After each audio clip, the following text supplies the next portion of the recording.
सर्वप्रथमतः महाराष्ट्र दिनाच्या आपणा सर्वांना शुभेच्छा देऊन आज खऱ्या अर्थानं कोरोनासारखा महामारीचा आजार रोग आज जगभरामध्ये थैमान घालत आहे। या कोरोनासारख्या महामारीवरती आपण सर्वजण आटोकाटपणे प्रयत्न करत आहोत। कुणी लस शोधण्याचा प्रयत्न करत आहे, तर कुणी एकमेकांना सहाय्य करण्यासाठी घराच्या बाहेर पडत आहे। पण एकीकडे हाच समाज घरामध्ये बसलेला आहे। या घरामध्ये बसलेल्या समाजातील लोकांची मानसिकता आज कुठे ना कुठे तरी खालावत चाललेली आहे। परंतु याही पलीकडे जाऊन या कोरोना सारख्या भयंकर आज या सध्याच्या युगामध्ये तुमच्या आमच्या जनतेचं रक्षण करण्यासाठी या कोरोना सारख्या महामारीवरती आज कुठे ना कुठे तरी उपाययोजना आणण्यासाठी, लसीकरणाच्या सोयी आणण्यासाठी आणि या आजारावरती जे बळी पडलेत तर त्यांच्या आजारावरती उपचार करण्यासाठी आज समाजामध्ये डॉक्टर लोक, प्रशासन, पोलीस, सफाई कामगार, नवे नवे पत्रकार बांधव आणि अन्य काही सामाजिक संस्थेतली काही लोक मानव आज घराच्या बाहेर पडलेले आहेत। पण बांधवांनो, या कोरोना सारख्या महामारीवरती जर माणूस मनातून हरला तर तो निश्चित प्रकारे तो रणामध्ये हरतो, म्हणजे मैदानावरती हरतो। आणि जर माणूस मनामधून जिंकला तर तो मैदानावरती हरू शकत नाही। म्हणूनच एकीकडे आज या कोरोनाच्या पार्श्वभूमीवरती घरामध्ये बसलेल्या माझ्या तमाम जनतेला आज तुमच्यातली एक रणरागिणी म्हणून तुमचं प्रबोधन करण्यासाठी आज मी तुमच्या समोर आली। खऱ्या अर्थानं सर्वप्रथमतः अखंड महाराष्ट्राचं कुलदैवत भगवान पांडुरंग, आई तुळजाभवानी, ज्यांनी उभ्या विश्वाला जगण्याचा खरा मूलभूत मंत्र दिला ते तथागत गौतम बुद्ध, भारतीय राज्यघटनेचे शिल्पकार डॉक्टर बाबासाहेब आंबेडकर, आमच्या घरातली मुलगी शिकली पाहिजे, मोठी झाली पाहिजे, ज्ञानिक झाली पाहिजे, आमच्या मुलीला खरा शिक्षणाचा हक्काधिकार आहे, आमची मुलगी घराच्या बाहेर पडली पाहिजे, तिला चूल आणि मूल याच्या व्यतिरिक्त शिक्षणाचा खरा हक्काधिकार आहे, हे ज्या फुले दाम्पत्यानं आपल्याला या नवे नवे जगाला दाखवून दिले ते क्रांतीसूर्य शिक्षण महर्षी, क्रांतीसूर्य महात्मा ज्योतिबा फुले, सावित्रीमाई फुले आणि या अखंड महाराष्ट्राच्या बिलोरी साम्राज्याचं देखणं स्वप्न पाहणारे स्वराज्य संकल्पक छत्रपती शहाजीराजे भोसले, राजमाता राष्ट्रमाता मासाहेब जिजाऊ, ज्यांनी या स्वप्नाला सत्यामध्ये उतरवलं ते छत्रपती शिवाजी महाराज आणि ज्यांनी या स्वप्नाला सत्यामध्ये उतरवल्याच्या नंतर स्वतःच्या खांद्यावरती पेलवत ठेवलं ते छत्रपती संभाजी महाराज। पृथ्वी ही कुठल्याही शेषनागाच्या मस्तकावर बसलेली नसून कामकरी, गोरगरीब, काबडकरी, शेतकऱ्याच्या तळहाताच्या फोडावर बसलेली आहे। तो आमचा समाजातला शेतकरी बळीराजा। बांधवांनो, सर्वप्रथमतः या सर्व महामानवांना, वारकरी, धारकरी, टाळकरी, माळकरी, या सर्व महामानवांना आपल्या सर्वांच्या जोरदार टाळ्यांमध्ये घरात बसल्यामध्ये आपण विनम्रतेने प्रथमतः अभिवादन करूया। बांधवांनो, खरं तर आज या ठिकाणी लाईव्ह येण्याचं कारण हे आहे की माझा देश, माझं राज्य आज कुठे ना कुठे तरी एवढ्या महाभयंकर आजारावरती आज मात देत आहे आणि घरामध्ये बसलेल्या माझ्या बांधवांना, माझ्या भगिनींना कुठे ना कुठे तरी प्रबोधन करावं, त्यांची मस्तक सुधरावी म्हणून आज तुमच्या समोर एक जिजाऊंची लेक म्हणून, सावित्रीमाईंची लेक म्हणून आज तुमच्या समोर उभी आहे। खरं तर आज या महाराष्ट्राच्या भूमीचा इतिहास आहे। या महाराष्ट्राच्या भूमीचं वर्णन करताना कवी श्रीपाद कृष्ण कोलटकरांनी फार सुंदर सांगितलंय। कवी श्रीपाद कृष्ण कोलटकर म्हणतात, बहु असत सुंदर संपन्न की महा, प्रिय आमुचा एक महाराष्ट्र देश हा। म्हणजे मराठी माणूस हा जगाच्या पाठीवर कुठेही उभा असला तरी त्याचे महाराष्ट्राबद्दलचे प्रेम हे कमी होत नाही। म्हणजे महाराष्ट्र हा दगड्या धोंड्यांचा, कड्या कपारींचा, अंजन कांचन करवंतींचा हा काटेरी देश आहे। भले रत्नांच्या खाणी येते नसतील, भले रत्नांच्या खाणी येते नसतील, परंतु पृथ्वी मोलाची नवरत्ने या भूमीत जन्माला आली आहे। त्यांपैकी एक म्हणजे कर्तृत्ववान रणमर्दानी इतिहासातल्या मर्दानी स्त्रिया। बांधवांनो, मग या मर्दानी स्त्रियांनी नेमकं दिलं काय? खरं तर आज हा विषय निवडण्याचं कारण आहे, परवाची गोष्ट ऐकली आहे। अरे, कोपर्डीमध्ये एका माझ्या भगिनीवरती बलात्कार झाला। नव्या विदर्भामधली गोष्ट, वैजापूरची गोष्ट आहे। यावेळेस अशा प्रकृती आमच्या मस्तकामध्ये येतात, असे विचार आमच्या मस्तकामध्ये येतात, त्यावेळेस मला कुठं ना कुठं तरी इतिहासातल्या रणमर्दानी स्त्रियांचं कर्तृत्व तुमच्या समोर सांगावंसं वाटतं। बांधवांनो, आज एक मुलगी म्हणून येताना आता घराकडून मी एक छोटीशी बातमी पेपरवरती बघितली आणि माझ्या अंतकरणामध्ये, काळजामध्ये चिरल्यासारखं झालं। मला मनामध्ये वाटलं, मुलगी म्हणून जन्माला आल्याचं काय पाप केलं परमेश्वरा, कारण बातमी इतकी हृदयद्रावक होती।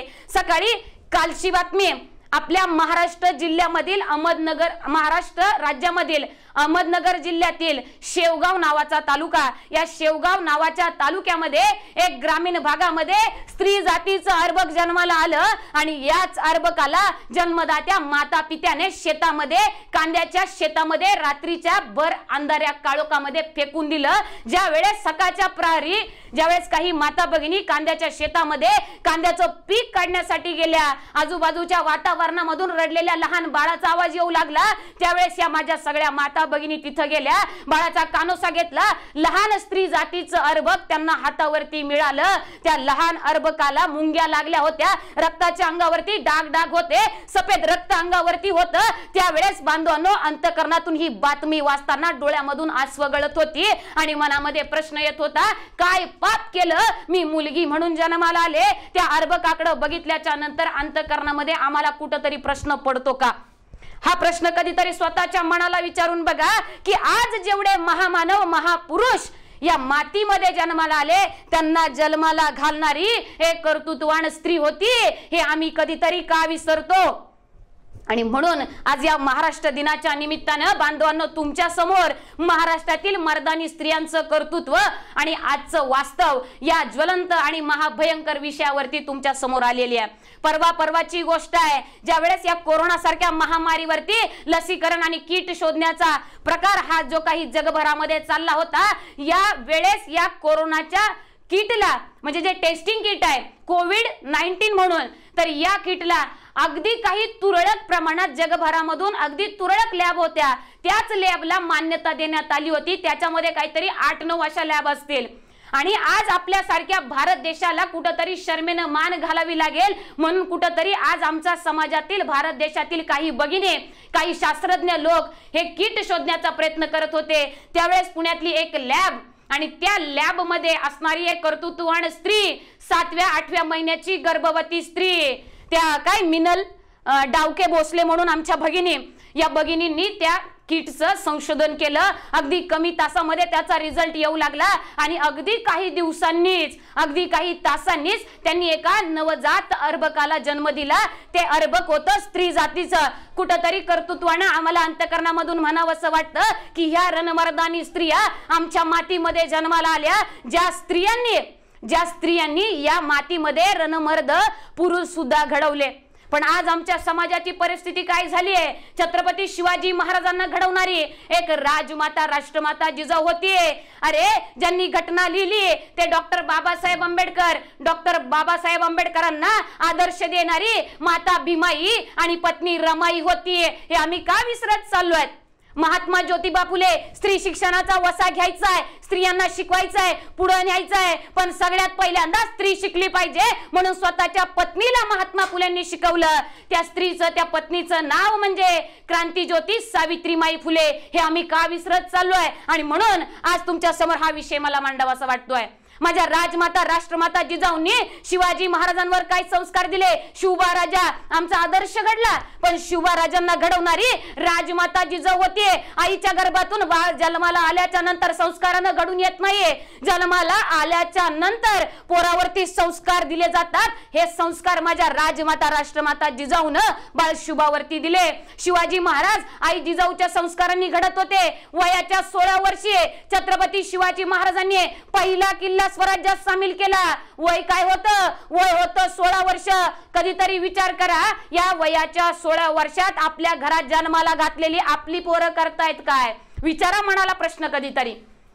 महात्मा ज्योतिबा फुले मुलींसाठी पहिली शाळा पुण्यामध्ये काढली. पुण्यातील भिडेवाड्यात भारतातली पहिली शाळा 1 जानेवारी 1848 ला. या महात्मा फुलेंचं वय काय? ज्यावेळेस शाळा काढली त्यावेळेस महात्मा फुलेंचं वय होतं 21 वर्ष. या 21व्या वयोगटात तुम्ही आम्ही काय करतो? कधीतरी प्रश्न विचारा. डॉक्टर बाबासाहेब आंबेडकर, अरे या स्वराज्याचा, या समाजाचा अभ्यास करायला सुरुवात केली, संविधानाचा अभ्यास करायला सुरुवात केला. डॉक्टर बाबासाहेब आंबेडकरांचं वय काय? वय होतं 18 वर्ष. या 18 वयात आम्ही तुम्ही करतो काय? राज्यघटना लिहायला सुरुवात केली. डॉक्टर बाबासाहेब आंबेडकरांनी वय काय होतं? वय होतं 38 वर्ष. या 38 वयोगटातली तुमची आमची पोरं करतात काय? कधीतरी विचार करा मनामध्ये. आम्ही कुठं चुकतोय? आणि मग आमच्या पोटी जन्माला आलेली पोरं का चुकतायत ना, त्याचं उत्तर कधीतरी मनामध्ये विचारून बघा आणि मनामध्ये शोधण्याचा विचार करा, आम्ही चुकतोय कुठं. छत्रपती शिवाजी महाराजांचा दुसरा बहुजनांचा राज्याभिषेक दिन 6 जून 1674 ला वयाच्या 44व्या वर्षी रायगडावर झजत होता. या वय वर्ष 44 ज्या आईनं जन्म दिला ती राजमाता राष्ट्रमाता जिजाऊ समोरून येताना माझ्या छत्रपती शिवाजी महाराजांनी बघितले आणि माझा छत्रपती शिवाजी राजा आपल्या आईचा चरण स्पर्श करतोय. बांधवांनो, या शिवाजी महाराजांचं वय काय होतं त्यावेळेस? महाराजांचं वय होतं 44 वर्ष. या 44व्या वयोगटातली तुमची आमची माणसं करतायत काय? कधीतरी प्रश्न विचारा मनाला बांधवांनो. आणि म्हणून आमची ही तरुण पिढी कुठंतरी आज भरकटत चालली आहे. माझ्या राजानं हे स्वराज्य उभं केलं. 11 पगड जाती धर्माची माणसं मावळे माझ्या राजानं हातामध्ये एकत्र घेतले. 12 बळुते दार एकत्र घेतले आणि त्यांच्या त्यागातून निष्ठेतून उभं राहिलं ना ते हे स्वराज्य बांधवांनो. पण आज आमच्या तरुण पिढीला म्हणालं ना की बघ, अरे बघ तुझ्या वयामध्ये म्हणजे वयाच्या 16 वर्षी शिवाजी महाराजांनी पहिला किल्ला स्वराज्यामध्ये सामील केला. तुझ्या वयाच्या 16 वयात तू काय करतो? मग आमचं पोरग फार हुशार आहे. आमचं पोरग काय म्हणतं? आमचं पोरग म्हणतं आमच्या आईला आणि आमच्या बापाला, नको आई, सध्या आमच्या पोरांच्या हातामध्ये आम्ही अँड्रॉइड फोन दिलाय ना. मग त्या अँड्रॉइड फोनच्या माध्यमातून आमचं हे पोरग त्या युट्यूब चॅनेलवर जातं आणि त्या युट्यूब चॅनेलवरती जाऊन त्याच्यावरती टाकतं 16वं वरीस. पुढं लगेच दादा कोंडकेंचं गाणं येतं आणि ते गाणं वाजायला लागतं. तितक्यात आमचं हे पोरग आमच्या आईला म्हणतं, नको ग आई, 16वं वरीस तुम्हीच विचारा म्हणाला. लगेच आमचं पोरग म्हणतं, आई नको, 16वं वरीस धोक्याचं हे गाणं सांगतंय. त्यावेळेस माझ्या भगिनीनं आणि माझ्या बापानं आणि माझ्या आईनं जर खऱ्या अर्थानं शिवचरित्र आणि जिजाऊ चरित्र हाताळलेलं असेल ना तर माझ्या भगिनीला आणि माझ्या या बापाला आणि माझ्या आईला माझं हे सांगणं आहे. त्यावेळेस आपल्या पोराला सांगायचं की बाळा, 16वं वरीस हे धोक्याचं नाही तर 16वं वरीस हे मोक्याचं. 350 वर्षांपूर्वी आपल्या बापानं म्हणजे छत्रपती शिवाजी महाराजांनी आपल्याला दाखवून दिला. वयाच्या 16 वर्षी पहिला किल्ला स्वराज्यात सामील केला, तोरणा किल्ला, आणि या स्वराज्याला तोरण बांधलं. कुठं बांधवांनो आमची मस्तकं सुधारली पाहिजेत. आमच्या पोरांचा आदर्श जर आम्ही म्हणालो ना, काय आमच्या पोरांचा आदर्श?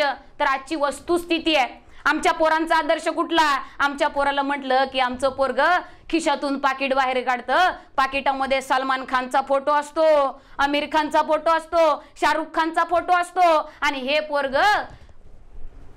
पोरग खिशामधून पाकिट बाहेर काढतं त्याच्यातले फोटो दाखवत म्हणतं माझा आदर्श हे आहे. बांधवांनो, आदर्श कुणाला ठेवताय ही फार महत्वाची वस्तुस्थिती आहे. खऱ्या अर्थानं ज्या महाराष्ट्राच्या मातीमध्ये ज्या कर्तृत्ववान रणमर्दानी स्त्रिया जन्माला आल्या, ज्या रणमर्दानी स्त्रियांनी अनेक महामानव महापुरुष घडवले, खरं तर त्या रणमर्दानी स्त्रियांचं कर्तृत्व आज तुमच्या आमच्या घरापर्यंत, तुमच्या आमच्या घरामध्ये जन्माला आलेल्या स्त्रियांपर्यंत आणि आमच्या माता पित्यांपर्यंत पोहोचणं फार गरजेचं आहे.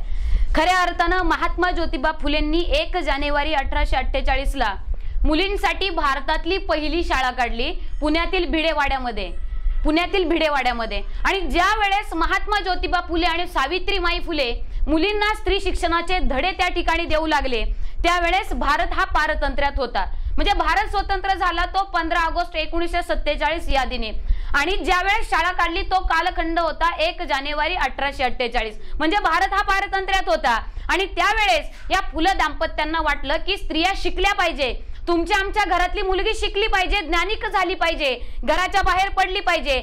आपल्या घरातल्या मुलीला चूल आणि मूल याच्या व्यतिरिक्त खरा शिक्षणाचा हक्काधिकार आहे आणि तो तिला मिळावा, याच्यासाठी महात्मा ज्योतिबा फुले आणि सावित्रीमाई फुले धडपडत होत्या. आणि एके दिवशी असंच या भिडेवाड्यातल्या शाळेमध्ये माझ्या सावित्रीमाई फुले मुलींना स्त्री शिक्षणाचे धडे देण्यासाठी शाळेमध्ये चालल्या होत्या. आणि शाळेमध्ये जात असताना पुण्यातल्या एका गल्लीमधून जात होत्या.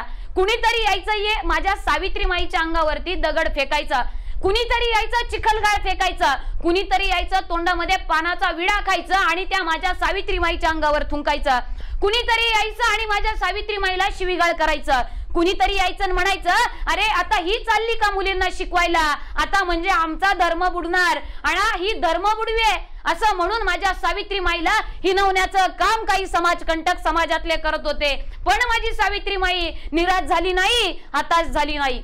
त्यावेळेस माझ्या सावित्रीमाईला वाटलं की स्त्रिया शिकल्या पाहिजे, ज्ञानिक झाल्या पाहिजे. माझी सावित्रीमाई या समाज कंटकांकडे लक्ष देत राहिली नाहीये. माझी सावित्रीमाई मुलींना शिकवण्यासाठी बिडेवाड्यातल्या शाळेमध्ये रोज जाऊ लागली आणि जाता जाता एके दिवशी असंच समाजकंटकांनी केलं. सावित्रीमाईंच्या अंगावरची साडी ओली झाली. सावित्रीमाई शाळेमध्ये गेल्या, दिवसभर मुलींना शिकू लागल्या. रोजचा हाच पाडा माझ्या सावित्रीमाई बरोबर होऊ लागला. कुणी यायचं थुंकायचं, कपडे ओले व्हायचे, कुणी यायचं शिवीगाळ करायचं, कुणी यायचं शेणगारा टाकायचं, माझ्या सावित्रीमाईवरती दगड फेकायचं. आणि असंच एके दिवशी माझ्या सावित्रीमाईच्या अंगावरती जोराचा एका समाजकंटकानं दगड फेकला. माझ्या सावित्रीमाईच्या कानाला इजा झाली, कानातून रक्त वाहू लागलं. पण माझ्या सावित्रीमाईनं लक्ष दिलं नाही. बिडेवाड्यातल्या शाळेमध्ये माझी सावित्रीमाई गेली, मुलींना शिकू लागली आणि शिकवता शिकवता माझ्या सावित्रीमाईच्या कानामधून रक्त येऊ लागलं.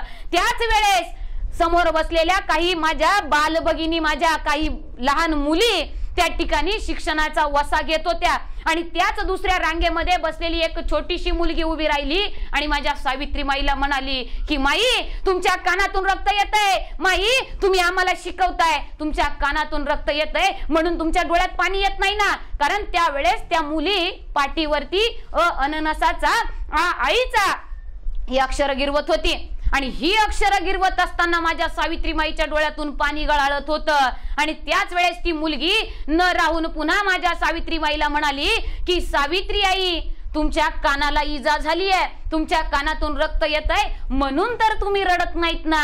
त्यावेळेस न राहून माझी सावित्रीमाई त्या मुलींना तसेच शिक्षणाचे धडे देऊ लागली. बघता बघता बराच काळ गेला, पुन्हा ही पोरगी उठली आणि या सावित्रीमाईला म्हणाली की माई, तुमच्या कानातून रक्त येतंय म्हणून तर तुम्ही रडत नाही ना. या वेळेस मात्र माझी सावित्रीमाई उठली जागची आणि त्या पोरीच्या जवळ गेली. तिच्या डोक्यावरून मायेनं हात फिरवला. माझ्या सावित्रीमाईनं त्या लेकरांना जवळ घेतलं, त्या मुलींना जवळ घेतलं आणि माझी सावित्रीमाई म्हणाली, बाई माझ्या कानाला इजा झाली आहे, माझ्या कानातून रक्त येतंय म्हणून मी रडत नाही, तर खऱ्या अर्थानं स्त्री जातीचा उद्धार तुम्ही आज केला म्हणून मी रडतीये. कारण तुम्ही ज्या पाठीवरती अक्षर गिरवत आहात ना, तर आज तुम्ही खऱ्या अर्थानं ज्ञानिक झाला. बाई अगं, आज तुम्ही जे गिरवत असणारी अक्षर आहेत ना, त्याचं रूपांतर काही दिवसांनी, काही वर्षांनी शब्दामध्ये होईल, शब्दांचं रूपांतर वाक्यामध्ये होईल, वाक्यांचं रूपांतर हे मोठमोठ्या सारांशामध्ये होईल, या सारांशांचं रूपांतर पुस्तकामध्ये होईल आणि या पुस्तकांचं रूपांतर एके दिवशी महाग्रंथांमध्ये झाल्याशिवाय राहणार नाही. ही माझी सावित्रीमाई होती, हे कर्तृत्व होतं आमच्या स्त्री जातीचं. बांधवांनो, सावित्रीमाईनं स्त्री शिक्षणाचा वसा घेतला होता. त्यावेळेस ज्योतिबा फुले म्हणाले, नाही माझ्याकडे एवढी मोठी भरमसाठ प्रॉपर्टी आहे, मग मी का मुलींना शिकवावं. महात्मा फुलेंचं शिक्षण चांगल्या प्रकारे झालं होतं, भारत पारतंत्र्यात होता, आपल्या पत्नीला म्हणजे सावित्रीमाईला सुद्धा शिकवलं होतं. पण त्यावेळेस मात्र ज्योतिबा फुले तसं म्हणाले नाहीत. माझ्या ज्योतिबा फुलेनं आणि माझ्या सावित्रीमाईनं स्त्री शिक्षणाचा वसा हातामध्ये घेतला आणि म्हणून इतिहासानं त्यांची दखल घेतली. पण आज दुर्दैवानं एक गोष्ट सावित्रीमाईची आणि जिजाऊंची लेख म्हणून तुमच्या समोर मला सांगावीशी वाटते. आता परवा नवे दरवर्षी आमच्या घरामध्ये आम्ही गणेश उत्सव साजरा करतो, नवरात्रीचे सण साजरे करतो.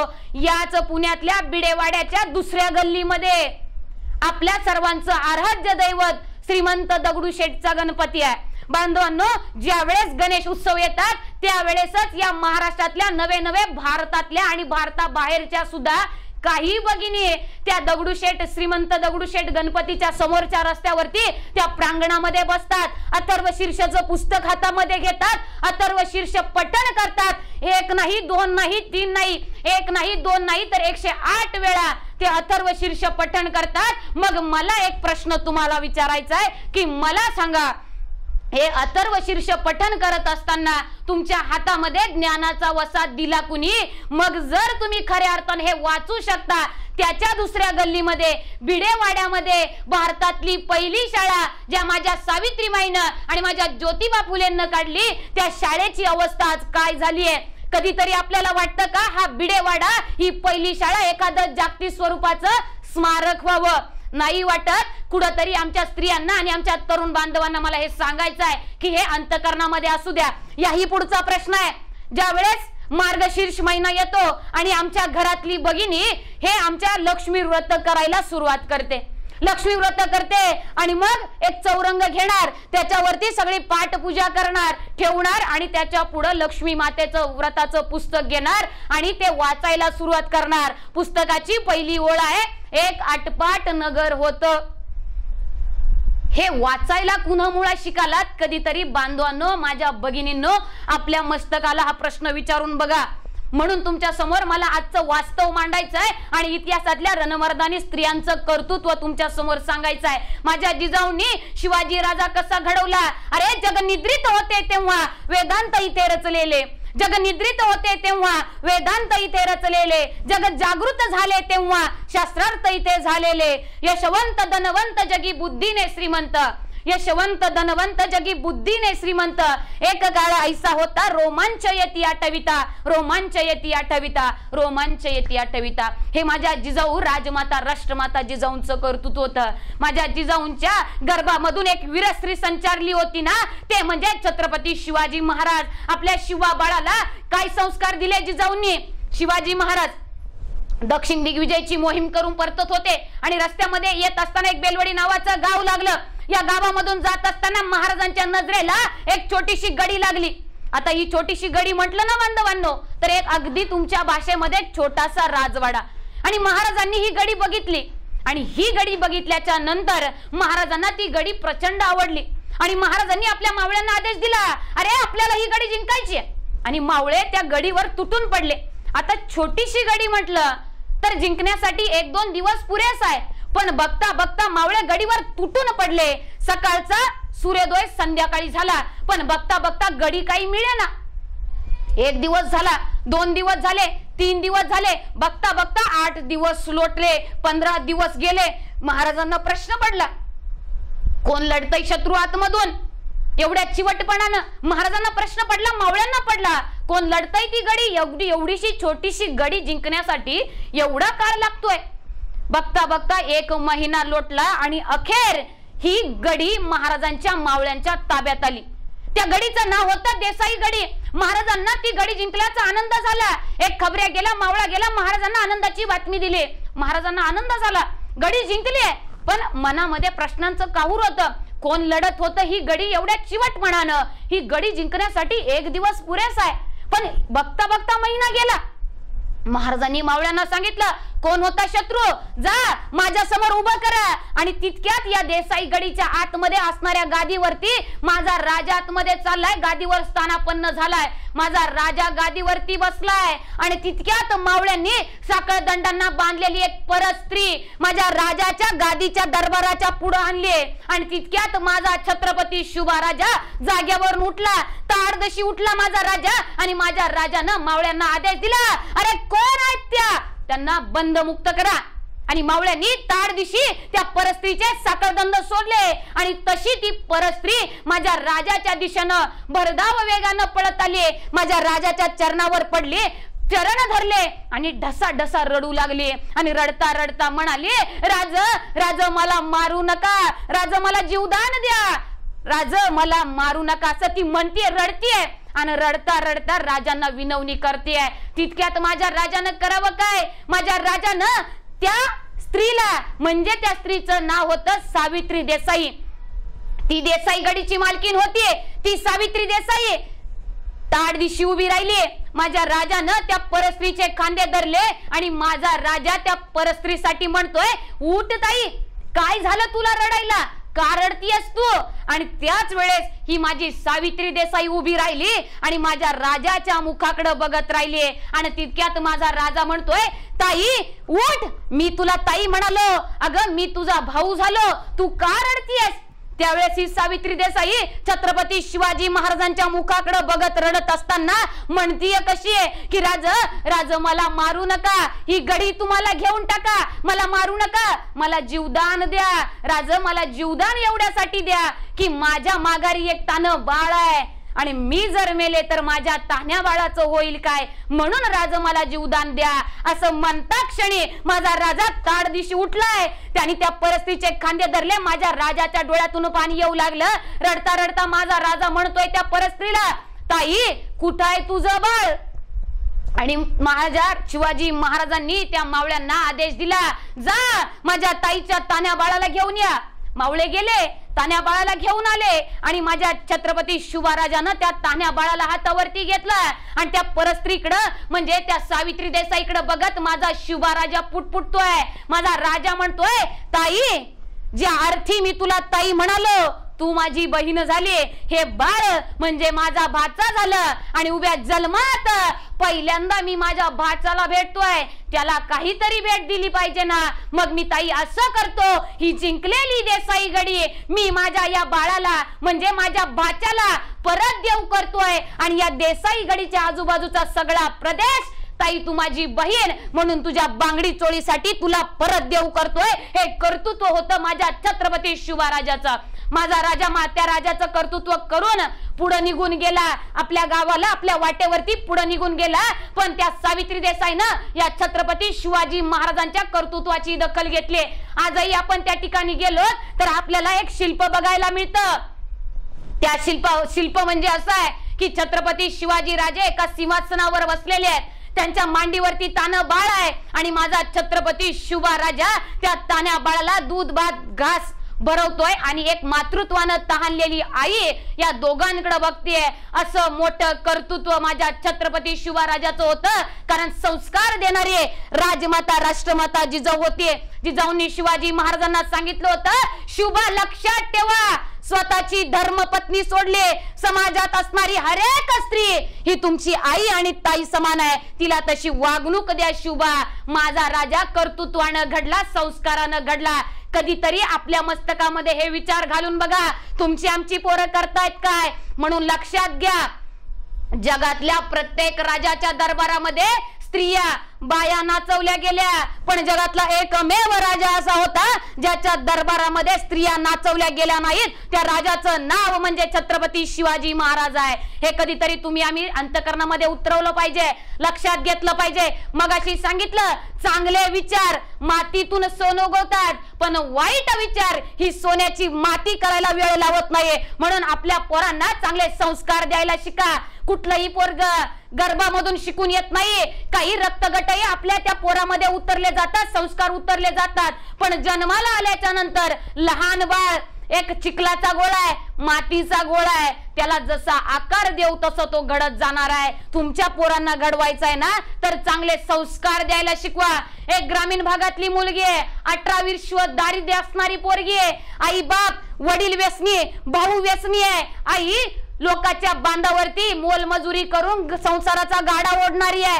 5 भावंडांमध्ये सगळ्यात लहान पोरगी आहे. वाटलं घरामध्ये दारिद्र्य आहे, काय करायचं, 9वी मधून घर सोडून पळून गेले शिक्षणासाठी आणि स्वतःच्या पायावर उभं राहिले. ज्यावेळेस समाजामध्ये स्वतःच्या पायावर उभं राहत असताना हे 18 दारिद्र्य तिच्या समोर होतं.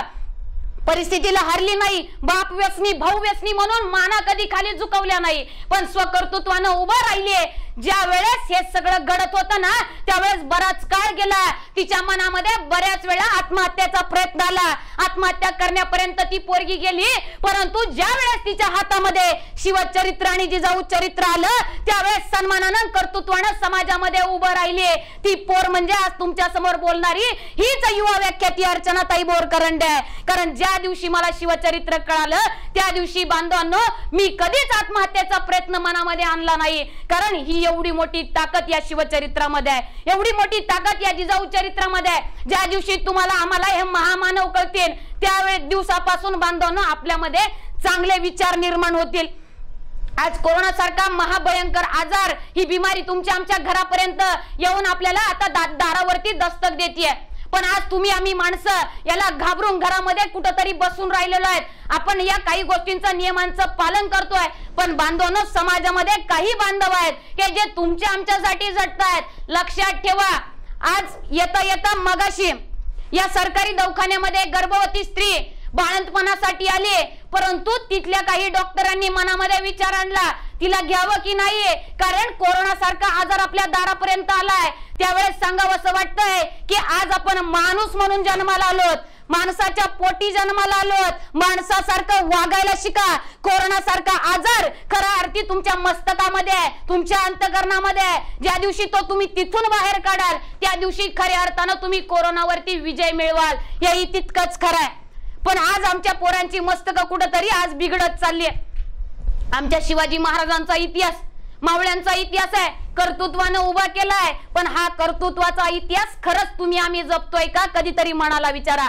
आज ज्यावेळेस गड किल्ल्यांचा प्रश्न येतो ना, त्यावेळेस कोण कुठला पीटर, दुसऱ्या देशातला पीटर आमच्या महाराष्ट्रासारख्या राज्यात येतोय आणि या महाराष्ट्रासारख्या राज्यामध्ये येऊन छत्रपती शिवाजी महाराजांचे 1-2 महिन्यांमध्ये 100 नाही, 200 नाही, 150 नाहीये, 200हून अधिक किल्ले बघून जातोय. त्याला आम्ही सन्मानित करतोय. दुर्दैव हे वाटतं की परदेशातला एक पीटर इथं येतो आणि हे किल्ले बघून जातो, शिवाजी महाराजांचा आदर्श घेऊन जातो. पण दुर्दैव हे वाटतं की याच मातीमध्ये जन्मलेला औलादी या छत्रपती शिवाजी महाराजांच्या किल्ल्यांचं संवर्धन करत नाहीत.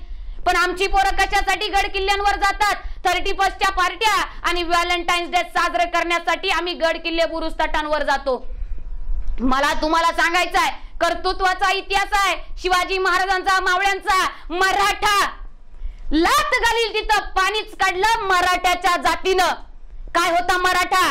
लक्षात घ्या. अरे लात घालील तिथं पाणीच काढलं मराठ्याच्या जातीनं. औरंगासारखा पहाड लोटला बलदंड छातीनं. आबाळा पुढे अधिकार गाजवला रौद्र शंभू राजानं आणि सह्याद्री पुढे हिमालय झुकवला माझ्या छत्रपती शिवराजानं, माझ्या छत्रपती शिवराजानं, माझ्या छत्रपती शिवराजानं. हे कर्तृत्व होतं मराठ्यांचं. पण आमचा मर्द मराठा माझ्या राजांच्या किल्ल्यांचं संवर्धन करायला जात नाहीये. पण जातो कशाला? व्हॅलेंटाईन्स डे साजरे करायला, 31च्या पार्ट्या साजऱ्या करायला, दारू आणि सिगरेट आणि गोवा आणि गुटख्याचे थुंकारे टाकायला. दुर्दैव हे बांधवांनो, जोपर्यंत शिवाजी महाराज तुम्हाला मस्तकात कळणार नाहीत ना, विचार आचार कळणार नाहीत ना, तोपर्यंत माझा राजा तुम्हाला समजणार नाहीये. आम्ही शिवाजी महाराज घेतले कसे घेतले? आम्ही महामानव समजून घेतले कसे घेतले? अरे जयंत्या पुण्यतिथ्या आल्या की आम्ही डीजे आणि डॉल्बीच्या समोर नाचत बसतोय आणि त्या डीजे डॉल्बी वरती गाणं लावतो की बाई वाड्यावया कसा रागानं बघतोय ग. सांगणार नाही, तुम्हाला सगळं माहिती आहे. पण बांधवांनो, वस्तुस्थिती हे आहे, जे अर्थी तुम्हाला हे महामानव कळतील ना, तुम्ही डीजे आणि डॉल्बीच्या समोर नाचणार नाहीये तर तुम्ही खऱ्या अर्थानं या महामानवांचे आचार विचार तुमच्या आमच्या घरापर्यंत पोहोचवणार आहे. म्हणून सांगायचं आहे, या महामानवांच्या जयंत्या पुण्यतिथ्या फक्त डीजे आणि डॉल्बीच्या समोर घेऊन नाचण्याच्या पलीकडे सुद्धा आपले महामानव उरलेत का, हाही विचार कधीतरी मनामध्ये आणून बघा, स्वतःला विचारून बघा. शिवाजी महाराज महामानव हे डोक्यावर घेऊन नाचवायचा विषय नाहीये, अंतःकरणामध्ये उतरवण्याचा विषय. आमच्या तरुण पोरांची क्रेज झाली. महामानवांच्या जयंत्या जवळ आल्या, शिवजयंत्या जवळ आल्या की आमचं तरुण पोरग महाराजांसारखी भली मोठी दाढी काय वाढवतं, कानामध्ये बाळ्या काय घालतं, कपाळावर चंद्रकोर काय लावतं. पण लक्षात ठेवा माझ्या तरुण बांधवांनो, लक्षात ठेवा, शिवाजी महाराजांसारखी दाढी वाढवून, कानामध्ये बाळ्या घालून, कपाळावर चंद्रकोर लावून कुणी शिवाजी महाराज होत नाहीये. कधीतरी लक्षात घ्या, मी शिवाजी महाराजांसारखा दिसतोय का, याच्यापेक्षा मी छत्रपती शिवाजी महाराजांसारखा वागतोय का, हे कधीतरी आपणही मस्तकात उतरवलं पाहिजे. त्या अर्थी खऱ्या अर्थी आपल्याला महामानव कळतील. बांधवांनो, आवर्जून ही गोष्ट तुम्हाला सांगायची. एक गर्भवती स्त्री होती आणि त्या गर्भवती स्त्रीनं आपल्या एका थोरल्या मुलीला विचारलं की बाई तुला भाऊ पाहिजे की बहीण पाहिजे. मग ती थोरली पोरगी तिच्या आईला म्हणाली, आई मला भाऊ पाहिजे, भाऊ. मग आई म्हणाली, का ग, कुणासारखा भाऊ पाहिजे आणि तुला भाऊच का पाहिजे? मग ती मुलगी म्हणाली, आई मला भाऊ पाहिजे आणि आजच्या या कलियुगामध्ये मला रावणासारखा भाऊ पाहिजे. मग तुम्हाला प्रश्न पडला असेल तसा त्या आईला सुद्धा प्रश्न पडला की आत्ताचं कलियुग आहे आणि त्या राम राज्यामध्ये त्या रावणाचा कुकर्म हे सगळ्यांना ठाऊक आहे. मग तरी सुद्धा या माझ्या पोरीला रावणासारखा भाऊ का पाहिजे? त्या आईला प्रश्न पडला, तुम्हाला प्रश्न पडला असेल. आणि मग त्या आईला प्रश्न पडल्याच्या नंतर त्या आईनं त्या मुलीला विचारलं, का ग बाई तुला रावणासारखा भाऊ का पाहिजे? तुला रावणाची कुकर्म माहित आहे ना? पोरगी हो म्हणाली. मग त्यावेळेस त्या आईनं परत विचारलं, मग तरी पण तुला रावणासारखा भाऊ का पाहिजे? त्यावेळेस मात्र ती पोरगी क्षणभर थांबली आणि तिच्या आईला म्हणाली की आई मला आज घडीला रावणासारखा भाऊ का पाहिजे? आई सध्याचं कलियुग आहे. आई ज्यावेळेस मी शाळा कॉलेजला जाते ना त्यावेळेस आमच्याच घरातली आपल्याच घरातली पोरं, अगं सख्खे भाऊ सुद्धा ना कॉलेजला जाताना कॉलेजच्या गेट वरती उभे असतात. आमच्या सोबत ज्यावेळेस आमची मैत्रीण असते ना त्यावेळेस तिची छेड काढण्यासाठी आपलेच भाऊ पुढे जात आहेत. त्यावेळेस आई मला एक गोष्ट आवर्जून आठवली की हे सध्याचं कलियुग आहे. त्या राम राज्यामध्ये सीतेला ज्यावेळेस हरण करून रावणानं नेलं होतं ना त्यावेळेस तिच्या परवानगी शिवाय सुद्धा हा रावण तिच्याकडे कधी वर नजर करून बघितली नाही, कधी काही बोलला नाही. पण आई ज्या वेळेस शूर्पणखेचं नाक लक्ष्मणानं कापलं त्यावेळेस हा रावण 7 समुद्रा पार युद्ध करण्यासाठी लक्ष्मणाबरोबर निघाला होता. पण आई आज असे भाऊ आम्हाला समाजामध्ये दिसत नाही. म्हणून आई आजच्या घडीला मला रावणासारखा भाऊ पाहिजे. आज बघा बांधवांनो, कारण तुमच्या आमच्या विचारांची परिस्थिती रावणासारखी झाली आहे का? नाही बांधवांनो, आम्ही रावणाला नेहमीच वाईट समजत गेलो. रावणी वृत्तीची माणसं समाजामध्ये आहे. खऱ्या अर्थानं आपले विचार बदलले पाहिजे. कधीतरी हातामध्ये शिवचरित्र घ्या. तुम्ही रामायण महाभारत घेतात चांगली गोष्ट आहे, महामानव सुद्धा समजून घ्यायला शिका.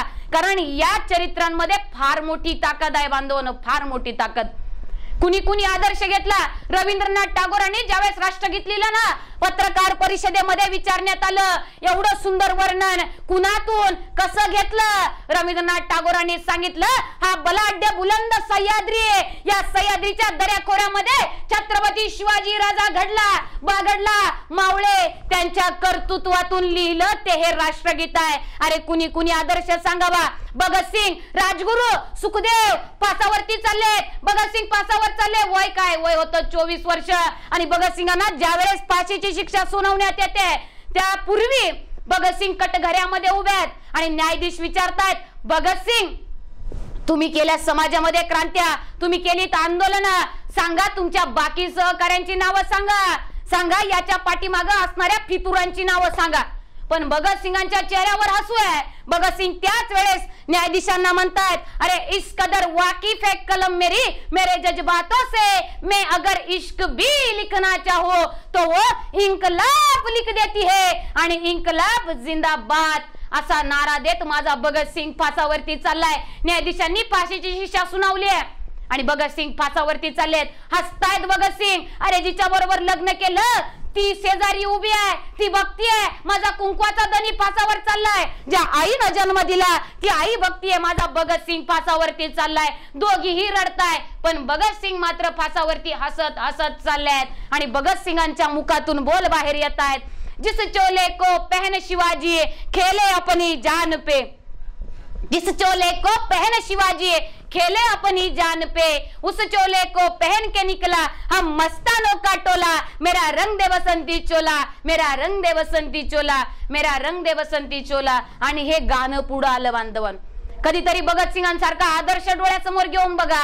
हे नवे ते नवे पिक्चर येतात, कुणीतरी डायरेक्टर प्रोड्युसर येतो आणि माला माल होऊन जातो. तुम्ही आम्ही गरीबच राहतो, श्रीमंत होत जातो. पण कधीतरी लक्षात घ्या आपण माणूस म्हणून जन्माला आलोत ना, माणसासारखं वागायला शिकलं पाहिजे, माणसासारखं देता आलं पाहिजे, दानत असावी लागते. कोरोनामध्ये आपण म्हणतोय आपण सर्वांनी मिळून काही ना काही प्रकारे मदत केली पाहिजे.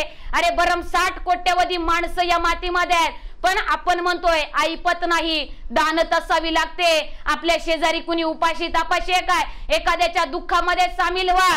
आपलं दुःख फार मोठं असं समजून जर समाजात चाललात तर तुमच्या दुःखाला वाचा फुटणार नाही. पण एखाद्याचं दुःख जर तुम्ही वाटून घेतलं तर तुमच्या आयुष्यातलं दुःख हे निश्चित प्रकारे कमी झाल्याशिवाय राहणार नाही. हे बांधवांनो या ठिकाणावरून तुम्हाला सांगायचं होतं. जास्त वेळ न घेता शेवटी फक्त एवढंच सांगेल की आपले महामानव, आपले युगपुरुष हे किती मोठे आहेत हे जाणून जर घ्यायचं असेल तर त्यांचे शत्रू किती मोठे होते हे कधीतरी लक्षात घ्या. काय आलमगीर औरंगजेब बादशाह, या मातीचा, या मराठ्यांचा, छत्रपती शिवाजी महाराजांचा आणि या मातीचा सगळ्यात मोठा शत्रू आलमगीर औरंगजेब बादशाह. ज्यावेळेस छत्रपती शिवाजी महाराजांचं निधन झालं आणि या औरंगजेबाला ही खबर गेली की मराठ्यांचा कैवारी, बहुजनांचा कैवारी, हिंदूंचा कैवारी छत्रपती शिवराजा तो या जगातून निघून गेलाय. त्यावेळेस हा औरंगजेब बादशाह नमाज पडत होता. नमाज झालं आणि त्यांच्या एका उजऱ्यानं त्या औरंगजेबाला ही खबर दिली की हुजूर वो मराठों का शिवाजी वो मर गया, वो इस दुनिया में नहीं रहा, वो ये दुनिया छोड़ के चला गया. त्यावेळेस सगळ्यात मोठा शत्रू आलमगीर औरंगजेब त्यानं काय केलं, नमाज झाले होते आणि मुस्लिम बांधवांमध्ये नमाज झाल्याच्या नंतर त्यांच्या अल्लाकडे परमेश्वराकडे काहीतरी मागितलं जातं.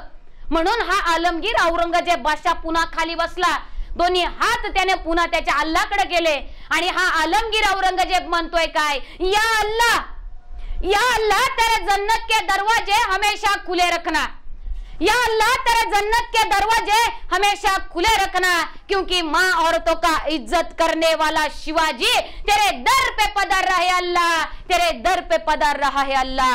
अरे हे कर्तृत्व होतं माझ्या राजाचं, तसेच माझे छत्रपती शंभूराजे होते. पण काही महामानवांना आम्ही अतिशय घाणेरड्या प्रकारे बघत गेलो, कारण आमचा इतिहासच आमच्या कानावरती तशा प्रकारे आला. बांधवांनो, म्हणून चांगल्या इतिहासाला हाताळण्याची कधीतरी तयारी ठेवा. फक्त वाचायचंय म्हणून वाचू नका, तर ज्या मधून प्रबोधन होणार आहे, सकारात्मकता पुढे येणार आहे, ते कधीतरी मस्तकामध्ये घेण्याचा प्रयत्न करा. एवढंच या ठिकाणावरून सांगेल. काही चूक भूल झाली असेल तर बांधवांनो, तुमच्यातलीच एक लहान भगिनी म्हणून मला तुम्ही पदरात घ्या. म्हणतात ना, आम्हा घरी धन शब्दांचीच रत्ने, शब्दांचीच शस्त्रे, यत्न करू शब्द हे आमुच्या जीवाचे जीवन, शब्द वाटू धन जन लोका. हीच शब्दांची अमृतरूपी सांगड मी तुमच्या चरणावर अर्पण करते. मी नव्हे तत्वज्ञ मोठा, तत्व नव्हते माहितीये, चार दोंडी जोडणारी फक्त तीच किनाऱ्याची माती, फक्त तिचा चिखल वाया अंतरी मी ओळले, या नदीला गाठ बांधून मी चालले, या नदीला गाठ बांधून मी चालले. बोला छत्रपती शिवाजी महाराज की जय, राजमाता जिजाऊ माँ साहेब की जय. धन्यवाद. जय जिजाऊ, जय शिवराय, जय शंभूराजे, जय भीमराय, जय सावित्रीमाई.